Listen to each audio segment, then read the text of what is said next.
नमस्कार सकलके निউজ पलिटिक्से स्वागत। पाकिस्तान থেকে প্রাণনাশের হুমকি এলো প্রবীণ অভিনেতা ও বিজেপি নেতা মিঠুন চক্রবর্তীর কাছে। ঘাটালে ট্যাব প্রকল্পের টাকা গায়েব, 46 জন পড়ুয়ার টাকা উধাও। অজগর এবার ধান খেতে, চাষের মাঠে অজগর, জুবুথুবু গ্রামবাসী। নাবালিকাকে শারীরিক নির্যাতন, নামী গায়কের ফ্ল্যাট থেকে গ্রেফতার পণ্ডিত অজয় চক্রবর্তীর ভাই। কল্যাণী মেডিকেল থ্রেট কালচারে অভিযুক্ত 40 জন। চলুন আজকের ব্রেকিং নিউজগুলো বিস্তারিত শুরু করা যাক। বলিউড অভিনেতাদের প্রাণনাশের হুমকি আসছে ক্রমাগত। গত 2 মাসে একের পর এক হুমকি পেয়েছেন সলমান খান। গত সপ্তাহে শাহরুখ খানকেও হুমকি দেওয়া হয়েছে। অভিযোগ, এসব হুমকি দিচ্ছে কুখ্যাত অপরাধী লরেন্স বিসনোই। এবার প্রাণনাশের হুমকি দেওয়া হলো প্রবীণ অভিনেতা মিঠুন চক্রবর্তীকে। অভিযোগ, পাকিস্তান থেকে শাহজাদা ভাট্টি নামের এক গ্যাংস্টারের তরফে ভিডিও বার্তায় হুমকি দেওয়া হয়েছে অভিনেতাকে। তারকাকে সরাসরি প্রাণনাশের হুমকি দেওয়া হয়েছে। দাবি করা হয়েছে, সম্প্রতি মিঠুনের মন্তব্যে মুসলিম সম্প্রদায়ের ধর্মীয় ভাবাবেগ আঘাত লেগেছে। তারই বদলা নিতে এই প্রাণনাশের হুমকি। ভিডিও বার্তায় অভিনেতাকে ক্ষমা চাইতে বলা হয়েছে। বেঁধে দেওয়া হয়েছে সময়সীমাও। আগামী 10 থেকে 15 দিনের মধ্যে ক্ষমা চাইতে হবে মিঠুনকে, না হলে তার প্রাণনাশের সম্ভাবনা রয়েছে। এবার পশ্চিম মেদিনীপুরের ঘাটালে তরুণের স্বপ্ন প্রকল্পের টাকা গায়েব। খড়ার শ্রী অরবিন্দ বিদ্যা মন্দিরের একাদশ দ্বাদশ শ্রেণীর 259 জন পড়ুয়ার মধ্যে 46 জনের ট্যাবের টাকা চলে গেছে অন্যের অ্যাকাউন্টে। এবার ঘাটালে তরুণের স্বপ্ন প্রকল্পের টাকা উধাও। 46 জন পড়ুয়ার ট্যাবের টাকা অন্য অ্যাকাউন্টে ঢুকে পড়ায় সমস্যায় পড়ুয়ারা। প্রসঙ্গত, একাদশ দ্বাদশ শ্রেণীর পড়ুয়াদের অনলাইন ক্লাসের সুবিধার জন্য ট্যাব কিনতে 10,000 টাকা দেয় রাজ্য সরকার। এই প্রকল্পের নাম তরুণের স্বপ্ন। এবছর থেকে দুর্গাপুজোর আগেই ওই অর্থ পড়ুয়াদের অ্যাকাউন্টে পাঠানোর প্রক্রিয়া শুরু হয়, কিন্তু অনেক পড়ুয়াই ট্যাবের টাকা পাননি বলে অভিযোগ ওঠে। আর এবার ট্যাব দুর্নীতির হদিশ পশ্চিম মেদিনীপুরে। ঘাটাল মহকুমার খড়ার শ্রী অরবিন্দ বিদ্যামন্দির স্কুলের 46 জন ছাত্রছাত্রীর ট্যাবের টাকা ঢুকলো অন্য অ্যাকাউন্টে।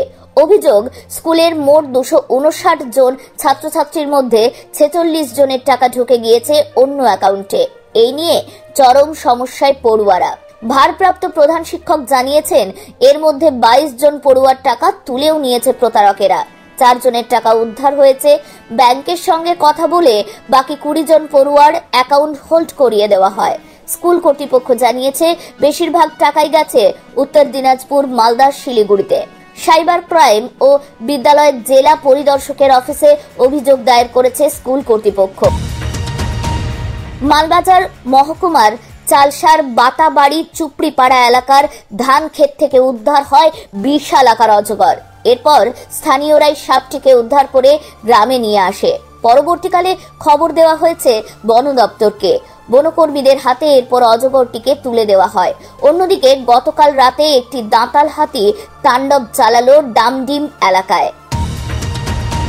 পণ্ডিত অজয় চক্রবর্তী পরিবারের চরম বিতর্কের ছায়া। নাবালিকাকে যৌন হেনস্থার অভিযোগ উঠেছে কিংবদন্তি শিল্পীর ভাইয়ের বিরুদ্ধে। প্রিন্স বখতিয়ার শাহ রোডের প্রাণ সঙ্গীত একাডেমিতে 15 বছরের নাবালিকাকে সঙ্গীত চর্চার বাহানায় শারীরিক নির্যাতনের অভিযোগ ওঠে তার বিরুদ্ধে।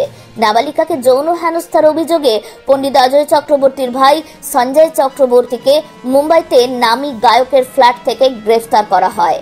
নাবালিকাকে যৌন হেনস্থা করার পর থেকেই পালিয়েছিলেন মুম্বাইতে তিনি।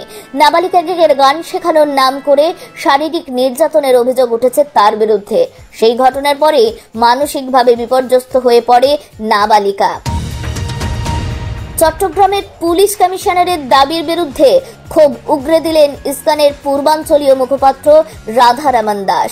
শুধু তাই নয়, চট্টগ্রাম পুলিশের ইস্কনের বিরুদ্ধে দাবির বিপক্ষে সোচ্চার হওয়ার জন্য প্রধানমন্ত্রীকে অনুরোধ করলেন রাধারমণ দাস।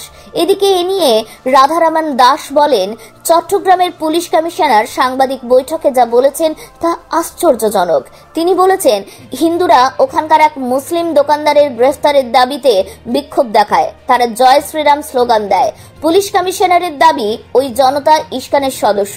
তিনি আরো দাবি করেছেন, ইস্কনের লোকজন মুসলিমদের ওপর হামলা চালাচ্ছে।